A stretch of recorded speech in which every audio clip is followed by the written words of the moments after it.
First, like, thanks very much for having me. I think this is the third year I've done this, and each time it's kind of like developed. There's always like new things to add to it. So like, it's really interesting, like seeing like what I had from last year and adding to it. So hopefully this year there can be like even more added to it too.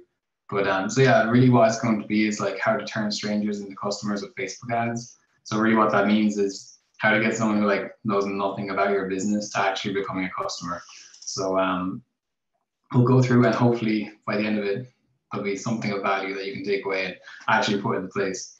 So what we'll cover in the next hour is really how to increase your store's revenue. It's going to be mainly more towards like the e-commerce side, but I'm going to like talk a little bit about lead generation as well for like service-based businesses. How to set up your paid ads, like how to scale your sales, understanding your customer's journey, which is pretty much a marketing funnel, and just in general have a better understanding of digital marketing. And yeah, I definitely say like the lunch and learns are like super valuable from Republic of Work, and they have like a bunch of them every month, like at least one a week, I think. I definitely recommend checking out their website for other ones that are coming in the next few weeks too. Okay, so for those of you who have like absolutely no idea of who I am or what I do, so my name is James. I'm founder of Social Enviro. So basically, for like the last 9 years, I've been working with businesses and brands to basically find them more customers online. At the moment, or I should probably start from the start. So basically, I was like doing the Leaving Cert, and I created like a Twitter account, and it was like a meme account, so like funny images, and that grew to like 100,000 followers in like 3 months. And I started working with people or brands to push impressions for them. Long story short, that grew to like 6.5 million followers across like 12 accounts, and we're working with kind of like household names like Simply Be, Pretty Little Thing, Boohoo.com, and a whole bunch of others. But yeah, from there I started working with someone else, a business partner, and we started working on managing other people's accounts for them. So the day-to-day management, but also connecting them with advertisers too. And we grew that management company from a team of 6 to 45 in 15 months, managing over 200 million followers by the time we basically exited the company. And it kind of was like a natural next step to start working with, keep working with brands and businesses on their paid media. So, Facebook ads, Google ads, and consulting on how to improve each step of their marketing funnel too. And now we're working with brands, spending anywhere between like $2,500, and our biggest clients are spending over 300,000 a month at the moment. Next slide. So yeah, so what we do is like quite a holistic approach to it.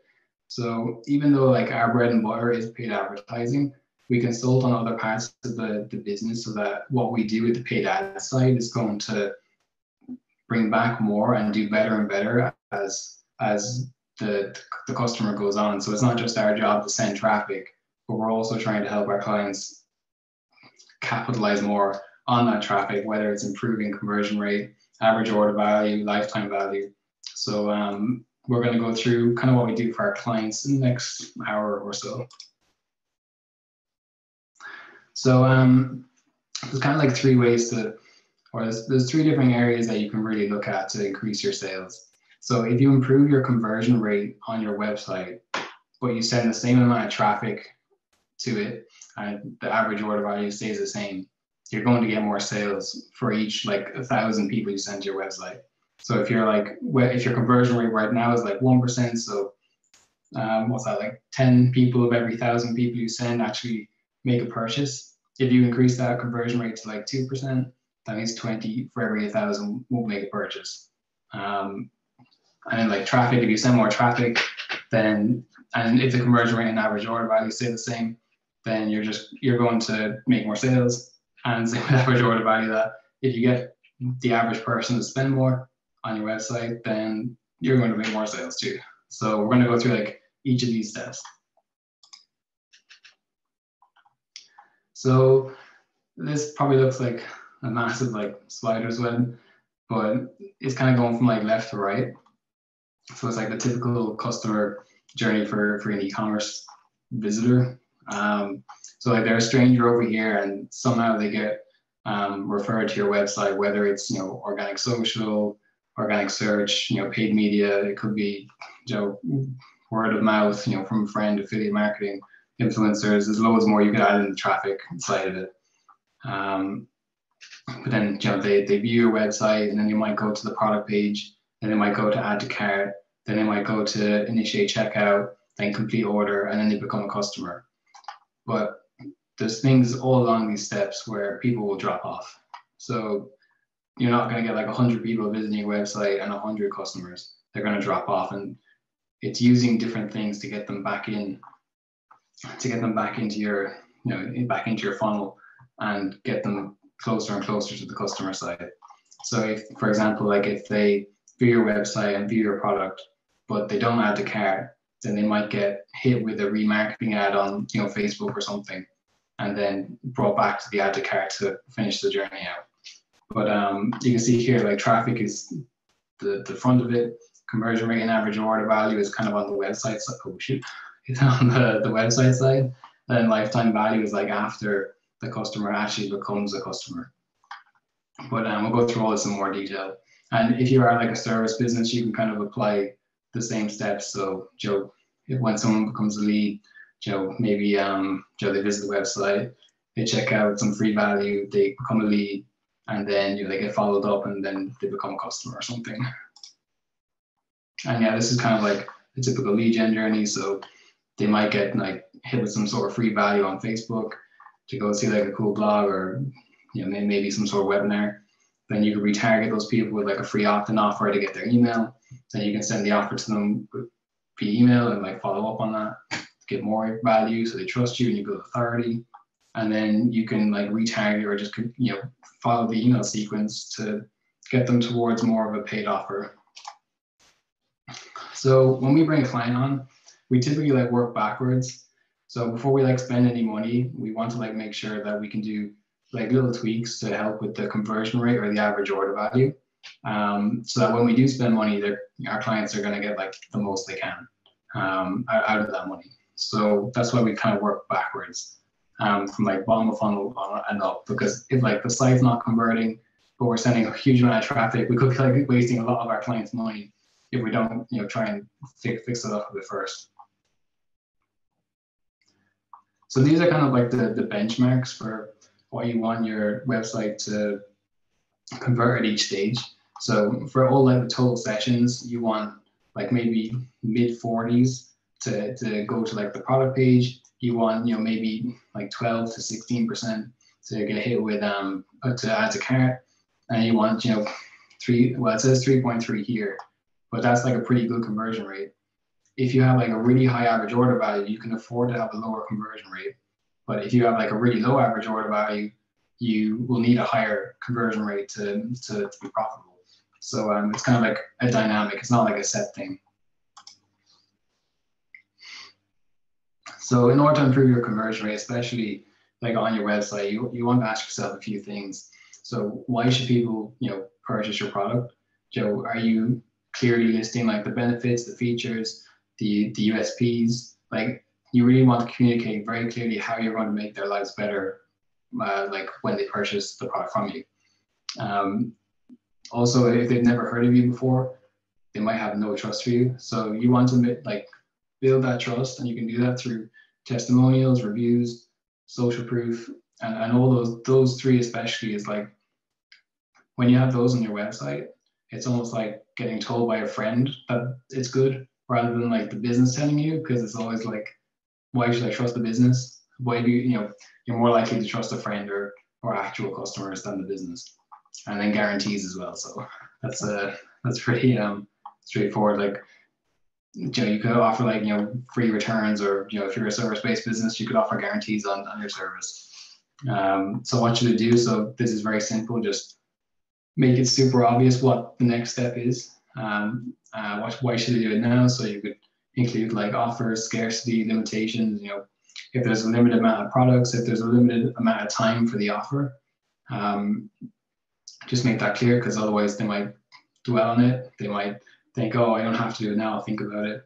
But if there's like those kind of scarcity things in place, then they might decide to do it now rather than later.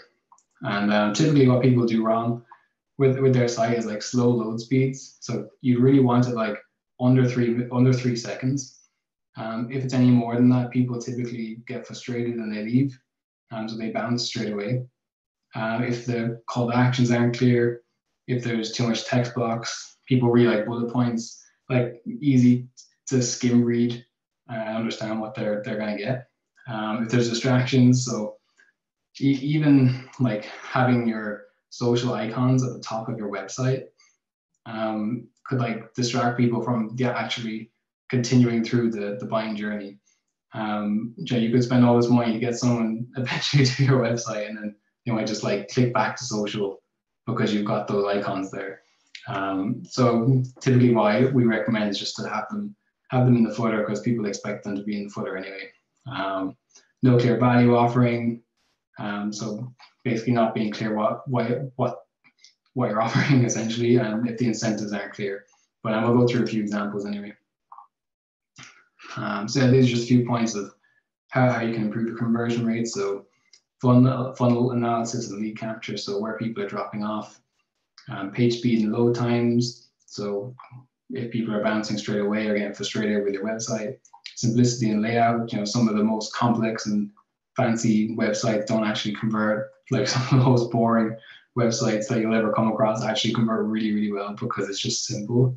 Nailing your copy and offer, so just having a very clear idea of what you're offering and who it's for, and speaking directly to those audiences. Because otherwise, if you're speaking to everyone, then it's going to be hard to resonate with any specific group of people. Fluency between ads and landing page, objections and authority, but we'll actually just go through these in examples. So this is actually a good diagram of how you can handle objections very simply. So if you're like offering a service or offering even an app or something like that, start free, people might think, oh, I bet ask my credit card. But if you put in the call to action, start free, no credit card required, then you're handling that objection. Same with like this one, like add to Gmail. You might think, oh, I bet this is a hassle. Add to Gmail with one click. It's clearly like, oh, it's only one click. It's not a hassle. So you're kind of understanding what objections might be had by your audience and dealing with them before they click off. Oh shoot, let me get back to present. Yeah, I'm using Canva, by the way. It's very handy. But this is just kind of what people see when they first get to the website. This is just you'll see this sort of layout on so many websites. So it's what you offer or you promise, or what your value proposition is here. The next bit is like how you do it. The next bit is like a clear call to action, and like over here is the example of the product in use. Like down here is a very good example because it's like a whole group of people who are actually using the product and obviously very happy for doing so. Rather than having even like if this was like a real dog, it'd probably be better if it was a real dog because it's actually a dog enjoying it, rather than like a kind of an animation cartoony thing here. So it's always better to have like actual customers here. But if you go to like a lot of websites, you'll see a similar layout here because it converts and because it does well. So this is a few examples from a website called leafshave.com. So they sell these razors. And all through here is like snippets of the website on how they handle objections but also like talking about like their features and their benefits. So like here, it's just a section on like the product page where it goes through like the actual features of it. So the 3 blades, built-in pivoting head, all metal construction. So that's like the features. And then there's other things here like, sustainable razor. So like that's a benefit, it's for the eco-conscious consumer. And then, within these little bits here, it's like the actual copy of the site to actually speak directly to who their customers are by knowing what their frustrations are, what their pain points are, and why they don't like other products on the market. And this was actually a video on the website where it's the product in use. So if people can see the product in use, then they know what to expect, rather than just like an image like this. If they see it in use, they know what to expect and they know what they're getting more.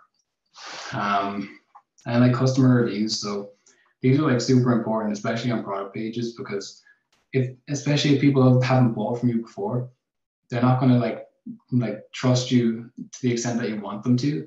But having like customer reviews is a great way for building that authority, because like I say, you're more likely to trust like a current customer than the business telling you how great they are. And they can they can act as like FAQs, because people will talk about the products, and they can also give direction on like what to get and why. Like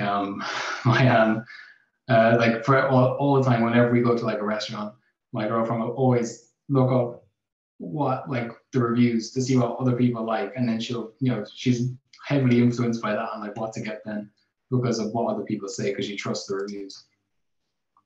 So this is also another snippet from the leaf shade. So this is on the product page, and you can see all these different bits here that they use to build to build the desire around the product, while also encouraging people to buy. So the reviews here, the authority, the sales. So you can see there's a bit off there, so they're saving money from what it was. This goes through like the features and benefits a little bit. It's actually a sold out product, right? So what they're doing is they're building up more scarcity by saying like it's a hugely high demand product. Like you should buy now so that you're not frustrated when like it's sold out again next time. Alternatively, what you can do, instead of having people like pre-order it, you can have like an email box here where you basically say to people, we'll let you know when it's back in stock, and they put their email in, and then when it's back in stock, you send them an email, and they're already like highly intent on buying anyway, and you just send them back to the product page, instead of just having a sold out thing and letting people drop off without having that direct means of contact back to them. Just the product info again, and a clear call to action, so like it's very clear what to do next. So add to landing page fluency. So you really want to make sure that your ads aren't like completely different to like where you're sending your customers. So you can see like here it's like similar colors, similar product shots, like same overall feel. So that when people go from the ad to your landing page or your website or wherever it is, that they aren't like feeling tricked or confused, and they're less likely to drop off because of that. So this is kind of like a little extra tip. If you're like not sure what content to run, or you want to see what your competitors are doing, if you go to like any Facebook page and you scroll to the left side, you'll come down to an area that says page transparency. And if you click see all, so it'd be like here on the page, and then click go to ad library, you can see what basically any Facebook page is running for their ads. And you can get like ideas on copy, creative, and usually the longer or the older the ads, the more likely they are to be successful, because people aren't going to keep running unsuccessful ads. So something to watch. So next, so increasing your average order value. So increasing your average order value really means that like the average person who visits your site is going to spend more on your site. And if you keep your cost of acquisition the same and the level of traffic the same, then you're going to make more sales for the average person that comes on your website. So like the question is, how do we actually increase our average order value? So we can bundle products together, upselling related products, suggested products to add, free shipping thresholds, and offers that force higher spend. So really what this is doing is just encouraging people to add more products to their basket. Basically spend more money with you because we're trying to increase the average order value. But I'll go through a few examples again. So we're back here on this product page bit with leafshave.com. And by the way, this is just a brand that I came across, and I thought it was like a good use case. So that's what they're here. They're not like a client or anything. It's just there's some like really good bits and pieces that fit well for what we're talking about. But just below the do you remember like the add to cart from a couple of slides ago? This is just below it. So kits and accessories. So even like on that product page, they suggest other things you can add. So instead of just like thinking that, okay, you can just buy this one product, they suggest other ones to add as well to increase the average order value to get their customers to spend more. And then when they add a cart or when they add a product to their cart, it slides out from the right. And you can either just go to the checkout, but again, it says need anything else. And it suggests other things to add as well. So that's another average order value increase there just by suggesting it, because people like they mightn't see the product anywhere else on the site, and they might see it here and be like, oh, actually, yeah, I need that. So they might order it. And then this one here is from a website called doughlashes.com. And it's the same thing where the cart slides out from the right. And you can see at the top here, it says almost there. I think it's like 48 euro to unlock free US shipping. So it actually has a bar and like how close you are to free shipping. So you're like incentivized to spend more to get that free shipping. And also down here as well is easy adds to, you can easily add more products too. So they're like good examples. And what I like about the cart slide out as well, rather than when you add a product to, see if you add a product to your cart and then you're immediately brought to like the cart page, you might be more inclined to actually just like finish the purchase then, but it also like doesn't really naturally let you continue shopping. Where the little slide out thing from the right is it's an easy click away to like add more products and continue shopping. So yeah, there's a few more examples here too. So free shipping threshold. So this is just like one of those typical banners you see at the top of a website where it says like free UK and Ireland delivery over 40 euro. So if you know that your average order value is like currently maybe like 32 euro, and you obviously want to increase the average order value, like you shouldn't put like your free shipping threshold at like 30 euro. Like you should put it at like 40 euro, because then your average order value will likely be bumped up more towards the 40 euro because more people want the free shipping. This is the dough lashes as well. So basically what they've done here is they've bundled all their kind of popular products together, or even the ones that they see are being bought frequently together. And you know, there's like 5-6 products there all together that they've bundled together, and you can save a bit. You can save a bit of money by doing so as well. So there's an incentive there to actually bundle the products together. Your customer saves more, but in return you get a higher average order value, and you get people spending more. And similarly down here as well, suggested products. So you probably see this all the time online shopping, where you're looking at a particular product up here somewhere, and down the bottom it says people also bought. And then you kind of get an idea like, okay, if somebody bought that, then maybe I need the extra accessory or whatever it is too. But it's just another section on the website to kind of like nod to people like you can add more to your cart and you can spend more with us basically.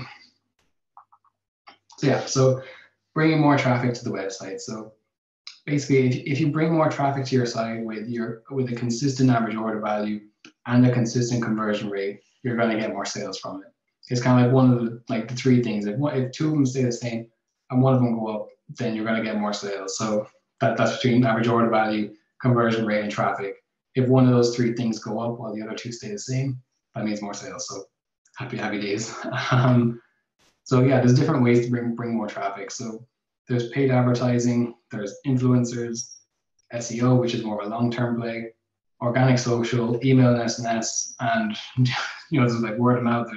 There's probably like 20 more different ways to bring more traffic, but these are kind of like the main ones. And really each of them could probably have their own like whole hour to be discussed on them, but we're just gonna like look at paid advertising for the moment. Yeah, so before we spend a single cent, we want to make sure that like we're set up correctly and we're not going to be wasting any money. So there's a few questions to ask. So the first one is, what problem is our product solving? So we need to like specifically know in like granular detail what the benefits are, what the features are, like why does the actual business exist? Like what problem are you solving? That should be what problem, not product. So what a specific group of people have this problem, and by understanding who has the problem and why they have the problem and what their frustrations are, you can better develop content, you can better develop copy for the ads, so that you can speak directly to them, so that you can resonate with them, and so that they're going to convert at a higher rate. What specific value does our product offer that is better than other solutions on the market? So this is just like, you know, what's our USP? Why should people buy from us rather than our competitor? And that could be price, it could be quality of the product or the service. It could be, you know, that you're more sustainable. You know for your business what your USP is, but you just need to like nail it down so you can communicate that through your ads and your website as well. You know, each step of the customer journey. Do we have a product market fit? So this is probably like one of the most important questions to ask. So before you actually like spend money on Facebook or any sort of advertising, you want to know like, is there a market for what we're offering? John, this, you know, you should do this by like going through like your friends and family, you know, maybe some like relevant like fairs or markets or you know, conventions or something to like figure out, is there actually a market for what we're offering? Because if you don't know and you're using Facebook ads or any sort of paid advertising to figure out, it could be a very expensive lesson. Ideally, the situation is that you know there's a product market fit, you know there are people out there who want your product or your service, and then you want to use paid advertising to find more of those people. It shouldn't be the other way around where you're like, I want to figure out if there's a market for this, let's dump a whole lot of money into it, because that's going to be an expensive lesson. Yeah, so this is also a really important question. What are our key metrics and KPIs? So you really want to know, like, okay, for every euro that we spend on advertising, how many euros do we need to make back to, one, cover the cost of advertising and the cost of goods sold, two, be profitable, you know, break even overall. How does it work into the other numbers of our business? So you really want to like know your numbers well. Is our site converting? So obviously you don't want to spend a whole lot of money on paid advertising to send traffic to a site that isn't converting. So if you know that it's not, that'd be a place to start. And can we afford to test paid advertising? So paid advertising is all about data. The more data you have, the easier it is to find the right type of people for your product. And if you're not sure that you can afford it, then it might be just one of those cases where you could go for like a month of trying to figure out the paid advertising and then realize you're out of money. Where you should, like, ideally you should know it could take like, you know, 1 to 3 months to really find what's working, because you're going to be testing between, you know, different variables and basically testing ads to see what sticks with your audience. And yeah, look, like if you don't know like a lot of these questions, like if these aren't clear to you, there's going to be confusion, not just for you, but for your customer and or you know, your visitors and customers who are confused. They aren't going to part with their money. A confused customer doesn't feel good parting with their money, and because of that, you're going to be burning money on paid ads.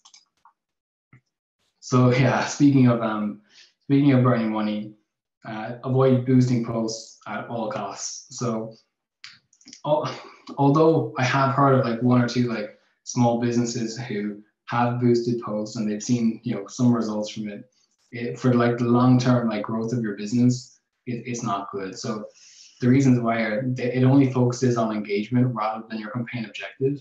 You don't really have control over ad placements, and although this isn't like the biggest point, it's still something to consider. There's limited targeting options, so you can't go into like detailed targeting, and it won't really give the algorithm enough to optimize for conversions, which is really what you want. So like when you like know those questions, and when you really know like why your business exists and who it's for, and like what your like features and benefits are, you can actually like work on your content. You can work on, you know, the text or the copy that goes in your ads, and you can also work on your website to better relate and talk about why you exist. So for content, like creating content, like what should be included for paid ads content. So really you want to like, this all doesn't have to be in like one video or one ad, but this should be broken down. But you know, some things to include are like benefits, the features of the product in use, because then people get a good idea of, you know, what to expect when using it. And also by seeing other people use it, there's going to be that little bit of you know, FOMO, fear of missing out, so that they want to use it too. Before and afters are really good. So like, so if your product like makes a real difference on something, then a before and after can really highlight that difference. Outcomes, so kind of like before and after. Testimonials, so you know, actual customers talking about how they found the product.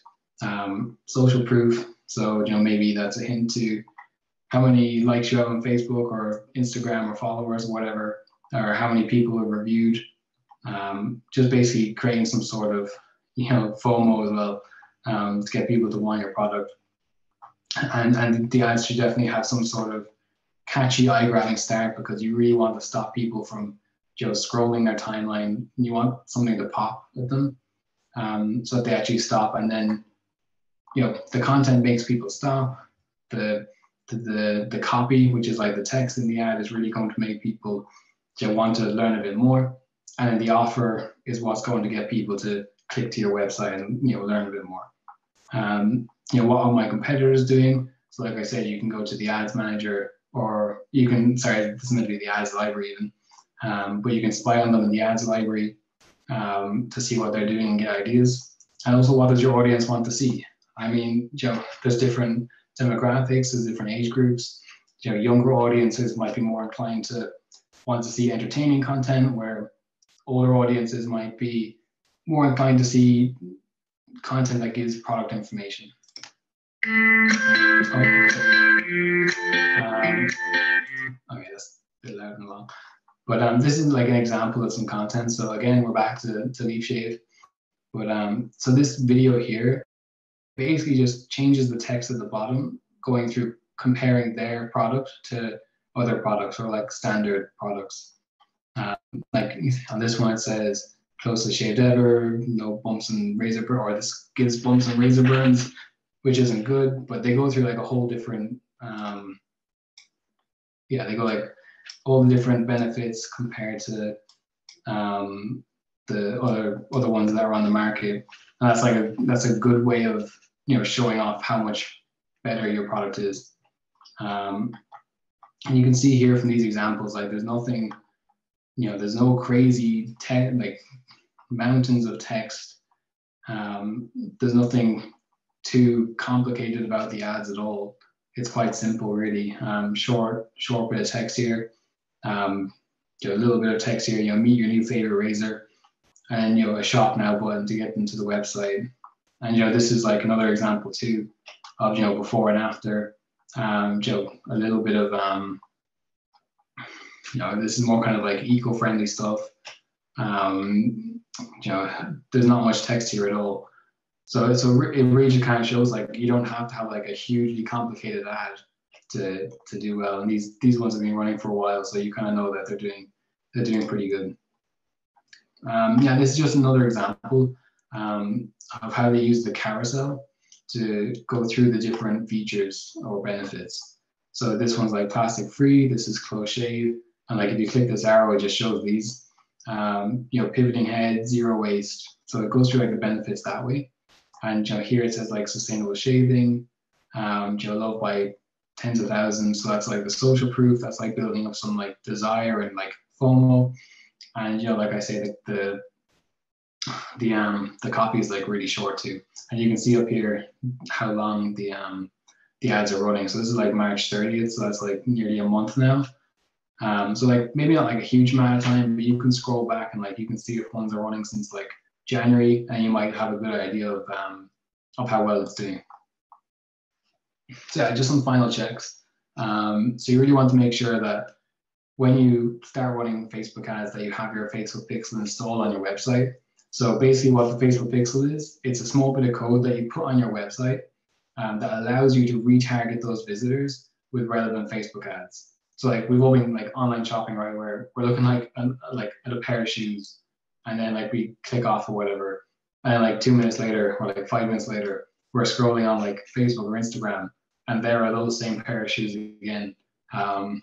Like that's what the Facebook pixel allows you to do. But it doesn't just allow you to do that. It's a means of tracking, so you can actually see or see to a degree what people are doing on your website. It allows you to optimize for the right conversion. So if you're like an e-commerce brand, the conversions you're probably looking for are purchases. If you're a service-based business, it might be trying to optimize for leads collected, or pay, or even sales as well, if people typically buy on your website, but also audience targeting as well. So I didn't put in how to set up custom audiences and lookalike audiences, because it's quite widely available online how to actually set these up. But it's something I definitely recommend looking into, how to create a custom audience, because the custom audiences are basically, you can create a custom audience for people who have visited your website in the last like 60 days or 30 days or 180 days. And then you can take those audiences and then create an ad for them. And then your ads will only be shown to people who have, say, visited a specific product page or visited a specific part of your lead generation funnel. So I definitely recommend looking into that a bit more. But we just don't have time, unfortunately, in the hour. I'm trying to like squeeze everything in. And lookalike audiences are basically, if you have like a custom audience for people who are purchasers. So you can create an audience for people who are purchasers who have made a purchase on your website. And a lookalike audience will basically be like, okay, we're going to take those purchasers and we're going to try and find more of them for you, but who haven't already become a customer before. So it's kind of like a way of bypassing the learning curve and being more efficient with your ad spend. But yeah, like I said, unfortunately, we can't go into too much more detail just within the time frame. But like setting up your pixel is really simple. Like again, there's like tons of YouTube videos and blog posts that go on about how to do them for different platforms. But basically, you create a pixel in your ads manager or your business manager. You take this ID here, so you copy that ID. Most major platforms already have a little space for you to paste it in, and that's pretty much it. And once it's firing correctly, you can see down here that it's active, all the different events are firing correctly. And it's also a good thing to note here, like this is pretty much your funnel, right? So somebody goes to the page view, then they view like like product content maybe, then they add to the cart, initiate checkout, and eventually they complete the purchase. But you can see here, it's not like 161,000 people have visited and 161,000 people have converted. There's like drop-offs. So it's our job to like, or yeah, both our jobs, me and you, to figure out how we can decrease the amount of drop-offs at each stage. And if, for example, the add to carts were like 10,000 and the initiate checkout were like only 100, there's like a massive drop-off there. So that's where you can like look at it and identify, okay, there's a massive drop-off there. There must be something we can do to change that. Maybe it's the website's functionality isn't working. Maybe the checkout button isn't obvious. So that's how you kind of know that. So yeah, just remember, like I say, it's a funnel. You're going down, you're going to lose people. But if somebody drops off like here, you're going to want to like catch them with a retargeting ad to get them back into the funnel. Or service-based business, That could be like following up with leads. That could be, like retargeting people who've hit a certain, a certain page on your website. So it's kind of like a little bit of a nod to what actually do you put in front of people at different parts of the funnel. So this is kind of like, I should have explained this better with text, but this is like, like a personal trainer. So at the top of the funnel, they might have some sort of like free webinar, like free home workout thing. And if they attend that, they might get hit with a retargeting ad for a free ebook. So they might have to like give their email in return for that ebook. And then, through follow-ups and through, maybe providing more free value, that the person in question becomes more trusting of you, really knows that you know what you're doing.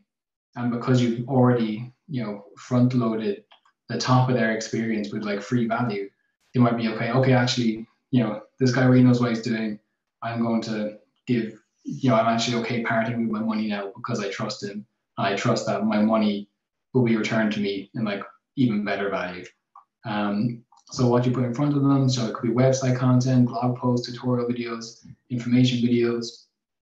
And then if they see that, then they might get like retargeted with more free value. So maybe it's like the email opt-in offer, and then you follow up, you retarget a bit more with like paid offers, and you deliver on the service and try and increase their lifetime value. I'm like speaking so fast and trying to fit everything into the time, like my throat is drying up. So how to target each stage. So generally the top is like pretty broad. You can leave interest like pretty open, really. You don't have to get too specific, but if you really know who your audience is, then you can get specific. But always best to split test. And what that means is run an ad that's really wide open, run an ad that's very specific in terms of targeting. Don't change anything else and just see which one performs better. Warm audiences, so custom audiences, like we said about, maybe visiting the website, paid liking, or I'm not too sure if you can retarget page likers anymore. I haven't done it recently for a client, but I think they might change that. Or video views can be in there too, but this is where you get much more targeted with your ads. And down here is like people who are, they've added to cart, or they've got to a specific like near end bit of your funnel, and you're just trying to retarget them maybe with a discount or an offer to get them over the line. Okay, so let's go through actually setting up a campaign. I think we have enough time to get through this. So this is just assuming that you have like your KPIs figured out, you have some content ready, you know exactly who you're going to be trying to sell to. So this is quite basic. So some of you are probably going to like be familiar with this, others maybe not. So typically we always choose the conversion campaign. So again, this is just assuming that you have a business manager set up from Facebook, you have an ad account created, and you're ready to run ads. But typically we go for the conversion campaign just because that's going to optimize your campaign for a particular conversion that you want, and typically that's purchases, or if it's a service based, it might be lead generation. And yeah, you just click continue then. At the ad set level, so this is just where you define your conversion goal, your targeting, and your placement. So here you can see it's for a website, which is 99% of campaigns. The conversion event, so this is where you choose the conversion event. I chose purchase here, but it could be page view, add to cart, but typically it's usually always purchase. Over here, so this is actually, I put these side by side, but they're like under and on top of each other. So custom audiences, so when you click here, that's where you'll be able to select your 180-day viewers of the website content. This is where you can set up the retargeting audiences. And assuming that you've already set them up, you can select them from here. Location, if your serviceable zone is like quite narrow, you can hone in on a specific location. Age, gender, and detailed targeting is like, you can select the interests of, Facebook has an incredible amount of information on their users. But you can select different things, like if you're a cosmetics brand, you can select different interests to target, like maybe like Kylie Cosmetics or MAC or NARS, or even like lipstick, foundation, concealer, all the cosmetics stuff. And over here as well, you can choose where you want to place it. So typically we just leave automatic placements, because then Facebook will like figure out where the best one is and just push that more. But if you're like really tight on ad spend, it might be better to like deselect everything and just go for the Facebook feed or the Instagram feed or stories, maybe, if you have the right type of content for it. So like when I say that, I mean like you have content that's shaped right for the stories, because a square one might look as good as the 16:9 one for stories. So at the ad level, this is really where you define your copy, your creative, and your landing page, or like where you're going to send the ad to, essentially. This is not an example of a good ad. I'm just like putting stuff in there so you can see where it comes up. So like you can choose whether it's like a single image or a video or a carousel, like we saw in like one of the other examples, or a collection. And you choose your media, so like you choose your creative essentially, and it pops in there. Your primary text, so this is where it goes up here on top of the ad. Your headline, so that's here, so you might like want to restate your offer. Your description, it's quite self-explanatory. You just kind of fill out the rest, and typically for like lead generation, you might have learn more, or for most e-com stuff that we do, it's we change that to shop now. So good and bad ads, like I say this like a little bit tongue in cheek, because there's some ads that we run that, or we might get like a batch of content from a client, and we might run like all of them to test what's going to work and what's not going to work. But sometimes like the content we look at can be like the worst content we've ever seen, or well, no, not the worst content, but like content we wouldn't think would do well, but it ends up performing the best. So even though you might think what would work best, mightn't always, and that's why it's good to like test different ads against each other. And what I mean by that is like creating multiple versions of the same ad and changing one variable, running them against each other, and seeing which comes out to be the most best performing. But to compare these two ads, this one's like quite boring. It's not very eye-catching. Doesn't really go into any detail what it's for, and whereas this one's a bit better. So this one's more of an example for like a local business, especially one that's kind of like more community focused, or doesn't have a massive serviceable zone. But this sort of structure typically works well. So you call out the audience, so who you're speaking to. In this case, it's Miami, because it's one based in Miami. Call out the pain, so you basically like state what like frustrations or pain points your potential customers might have. You outline the offer that you're offering, and then here they put a bit of scarcity-based action. So they kind of say there's only 37 vouchers for this offer left. So there's not an infinite amount. There's reason to like do it now. And then they repeat the word the offer down here as well. So it's kind of like a decent template, and then just make sure like the photo is like clearly focused, especially for community-based businesses, like images of their team or like their building, or something that people can immediately identify with is typically works well. So this is what like a newsfeed ad can look like. You just want to make sure it's visual, it's relevant, it has a good value proposition. So in this case, it's visual because it kind of grabs you, the whole side-by-side comparison thing grabs you. It's relevant, so that's more to do with kind of like the targeting than anything. The value proposition, so that kind of goes through in the video, the different benefits of the leggings and the call to action. So, I've actually mistakenly cropped this out again, but there's like a shop now button down here, which is like a clear call to action. And like a retargeting ad, so this is for your Airbnb. So again, the same things it needs, but this would be an example for someone who's like visited Airbnb they've looked at places in Playa del Carmen, and now they're getting hit with ads again for just spots that they might like. We think you'd like in Playa del Carmen. So they're just trying to get them back on to complete their booking. So yeah, it's good testing of metrics. So like I say, to really figure out what works for your customers, or for your ads even, you want to test different things against each other. If you're just running one ad, you don't have anything to benchmark it against.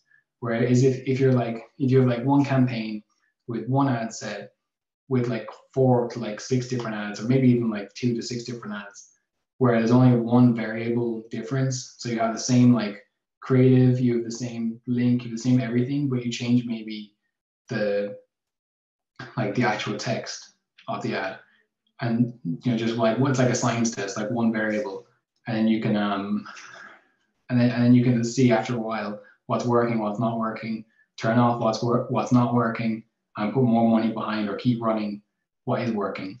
So this is like an example of a client we had, or we have even. You can see there's like 4 different, I think these are 4 different ad sets we're testing against each other. But you can see the return on ad spend here is low for these two, or like a 2.12 is actually okay, but this one's like a bit low. So we actually turned this one off because it wasn't really working, and we're putting more money behind the ones that are working. So this figure here is the return on ad spend. So basically it's the website purchase conversion value over the amount spent. And then you can kind of like see, it's kind of like a percentage return on your investment with the ads. And yeah, then there's like, you can see the link clicks, the add to carts. So this is actually like misfiring a bit because there's way more add to carts than link clicks. And that's a good example of being able to see where people are maybe dropping off. But it's actually not a good example because it's misfiring. But I think we've since fixed this. But these are like just some of the different metrics. So reach is how many people have, how many unique people have seen it. Impressions is how many people have seen it, even if it's more than once. Cost per result is fairly, how much you spend per purchase. Link clicks, CPC is like how much a click costs. There's the click-through rate there. So like the kind of the quality of, it's kind of like relevance, like if people click it, like how far through do they click, and frequency as well. So like how often one person would see an ad. So like if this is like hitting like 10, or like maybe even like 5 to 10, and like your website return on ad spend is down, then you might consider turning it off because it's becoming saturated, because the same people have seen it like multiple times. Okay, I think we're nearly the end. So why your ads aren't working? So if you're not getting enough clicks, so if you're running an ad but no clicks are coming through, it could be that your offer isn't good enough, your copy isn't good enough, like it doesn't speak to them directly, it's not enticing enough, your creative doesn't catch your audience's attention, so you could have like a boring creative and people are just scrolling past it, but you're still being charged for that scroll past. If the clicks are costing too much, it could be that the relevancy score is too low, and basically that's another metric in if you go back, like you can put a column here for relevancy score, but if that's low, then it could be that your targeting isn't good. It's not like relevant to the audience is what it really means. It could be poor messaging, poor targeting, again, not relevant. If your ads are denied, it could be, well, it's actually not too much text anymore because I took that out. But it could be that, you're running ads against policies, like, CBD products. I find it very, very hard to advertise on Facebook because it's against their policies. And there's different like claims and stuff that you can't make. If people are going to your website, but there's like immediately leaving, it could be that the landing page or the website doesn't match the ad. It could be that the audience is just confused by the difference between, like we say, the ads and the landing page not really reflecting each other well. They could feel tricked or misled. If you have an offer and then on the landing page there's like 20 different strings attached to it, then people feel tricked and they're not going to like that. If people aren't taking action on your website, it's either there's not a good enough reason to, the landing page is too confusing, or there's no obvious call to action, so there's no obvious next step. And if your leads don't convert, so this is again more service-based, it could be that you have a flawed sales process. You need to rework to find like where people are dropping off, or even like auditing your calls to see how your leads are being handled. You could need to either improve your follow-up time or improve like your sales ability on the phone, or just having the right person, pick up or answer the phone. So yeah, I found this online actually from a website called Common Thread, but it basically saved me from like drawing up a diagram like this. But it's kind of like an idea of how to structure your Facebook accounts, your ad accounts. So where some businesses will have like 20 different campaigns, 20 different ad sets, and then maybe like 40 different ads within them. What we found is that Facebook much prefers the consolidation of ad accounts. So one maybe like a couple of campaigns, maybe a couple of ad sets, and a few ads within them. And the reason you're using different ad sets is to try and avoid audience overlap. Because if you have like one campaign or even two campaigns with the same audience here as down here, then you're going to be like competing against yourself and spending more because of it. But yeah, usually what we do is like one campaign for like top of funnel, one campaign for bottom of funnel, different ad sets targeting different aspects or different specific points of the funnel within it, and testing different ads within them. But yeah, I think that brings us back to the start. So three different things we can focus on. The more traffic we drive to the website, the more sales we're going to get in general. But if we can increase the conversion rate, then we're going to convert more of the traffic we send. And if we increase the average order value, we're going to get more money from the traffic we send. So the three of those going up is like good for your business. And three different things you can like focus on today to try and improve. And then after the customer becomes a customer, again, not enough time, unfortunately, today to go into lifetime value, but lifetime value is basically trying to get, the customer to repurchase and repurchase and repurchase. But yeah, that's the end of the lunch and learn. I just about got everything in, like 2 minutes to go. But yeah, I mean, like I'm more than happy to open up to any questions if anybody has anything or wants to ask specifically about something. Thanks so much, James. We actually have a couple of questions in the chat box, so unless anyone wants to unmute themselves and ask those first, I might ask you the ones in the chat box. Sure. So Aureliane asked, is it better to have a carousel of images, a video, or one single image? Yeah, so sorry, go ahead. And then she asked also, is it necessary to use a landing page, or can you use one page on the website? Oh yeah, okay. So in terms of the landing page, yeah, definitely you can just use any page on your website that you think is relevant. Like if the carousel has maybe 4 or 5 different products from the same collection, you can just send the link to the collection overall, and maybe within the actual product carousel, you can send it to the individual products.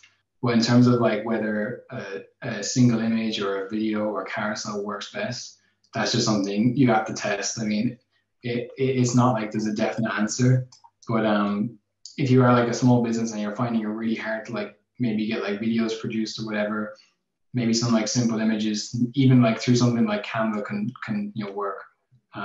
But really you want to test it. Usually top of funnel, it's kind of like videos, testimonials, that sort of stuff work really well. Kind of like mashups of like features and benefits and testimonials and that sort of stuff.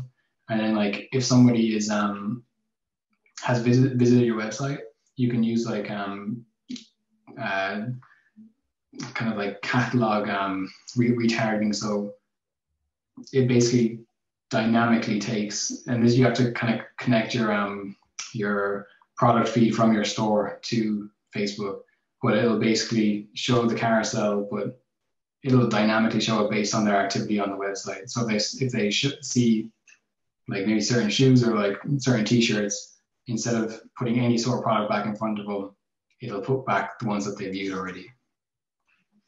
Okay, cool, thank you. And Ronan also asked, What is the cringiest thing you see as a common mistake? Yeah, I mean, common mistake is definitely, either boosting posts, either not having the pixel installed on your website, because then you can't like actually optimize. One thing I've seen is like a little bit of a mistake is people thinking that it's better to go for like engagement and then retarget engagement with like traffic links, and then retarget traffic links with, product page conversions, and then like add to cart conversions, and then retarget that with like purchase conversions. Like typically we just go for like, the jugular to try and get the purchase. So we typically use purchase, conversion campaigns with the purchase goal for like a huge percentage of our ads. So yeah, other things are just kind of like, try to avoid bad grammar, try to make sure your copy is good and resonating to your actual customer, and try and like have like, especially for Facebook, because you're competing against other people. Like if you have like a service, or like you're offering something, try to have like the offer that is like, it's an absolute no-brainer for them to come through with. So maybe it's like a guarantee, maybe, it's try it for 30 days, and if you don't like it, then you get your money back, or just try and like have an absolute no-brainer offer as well. Fab. If anyone has any more questions, now is your time. We've had loads of really good feedback in the chat box as well, if you want to have a look, James. And as far as a recording goes, someone asked about a recording earlier, so that'll be on republicorake.com sometime next week, and there'll be an email sent out as well after the talk, so you can keep an eye out for that. Yeah, I think as well, like I actually have kind of like a web page where I kind of have, it's not like a very kind of sophisticated web page, but it's it basically has like content examples for like different industries. I don't know if you want to like, you can like either like email me, or you can like, hit me up on Twitter or something. Yeah, you can link that to me, and I can include that in the feedback email as well, so sure, everyone can have a look at that. Yeah, so unless I don't think anyone has any questions if they haven't said anything yet. So we might just call it a day. Thanks so much, James. Yeah, no problem. Thanks very much for having me, and yeah, all the feedback is very much appreciated too.